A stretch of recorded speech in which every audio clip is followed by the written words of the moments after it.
তুই কে? হ্যাঁ, এখানে কার আছাস? এটা কি ফাতেমা গো বাড়ি না? ফাতেমা কইছিল তার একজন বন্ধু হইব, নাম হ্যাঁ, আমি সাইফুল। আসেন ভিতরে আসেন। কেমন বেদব, আমার তুই করে কয়। তুই বলে আমার মাইয়ারে বিয়ে করব। ফাতেমা, তোর বন্ধু সাইফুল আইছে। ও সাইফুল আইছে।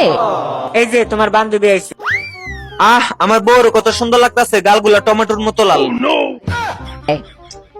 তোর বউ কেডায়? সরি, ভুলে গেছে গা, আমরা দুজনে তো শুধু বন্ধু। নে ওষুধ গুলা রাখ, তোর লগে কিনে আনছি। ফাতেমা, তোর লগে কি এর ওষুধ আনছে? তোর না বলে পেট ব্যথা করে? এই পেট ব্যথা করলে ওষুধ খাওয়ার দরকার পড়ে না।